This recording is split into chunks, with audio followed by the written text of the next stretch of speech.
Episode 1, Basic Intro to Philippine Stocks. Naghahanap ka ba ng dagdag ng source of income na pwede mong gawin hobby o racket? Hi everyone, this is DJ Toni from Boys Night Out of Magic 89.9, your joyful bachelor. Welcome to Episode 1 of To Trade Asia's Learn2Trade Series, the beginner-friendly education series para sa mga gusto matuto kung paano mag-invest sa Philippine stock market. Sa preview video, tinuro namin ang importance ng pag-invest sa stocks. Ngayon naman, alamin natin what it is and how it works. Imagine si Pedro, merong sarili niyang kumpanya. Kung gusto niyang paliguin yung business niya, kakailangan niya ng pera. Pwede niyang kunin ito sa kinita ng business niya, umutang sa bangko, private investors, at sa mga ordinaryong tao tulad natin through stocks.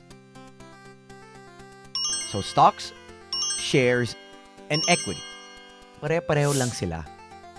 Nung nagsimula si Pedro, he owns 100% of his private company.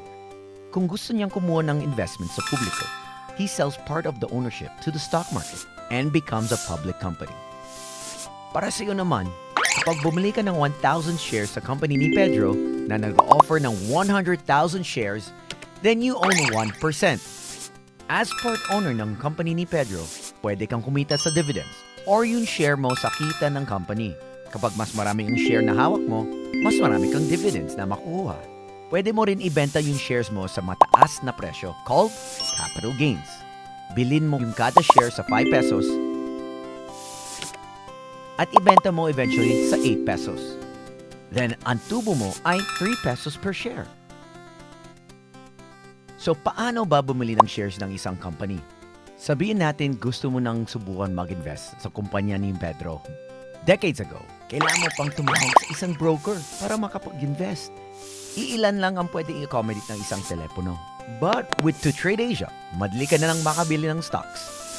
Ang kailangan mo lang, laptop or smartphone plus internet. Sa mga susunod na episode ng Learn2Trade series, dadaanan natin step by step ang process sa pag-decide kung gusto mo mag-invest. What to buy, bakit natin bibilhin ito? When to buy, sa anong presyo natin bibilhin? How to trade, paano gawin ito? When to sell, kailangan ko ba ibebenta? So there you go. We'll see you on the next video.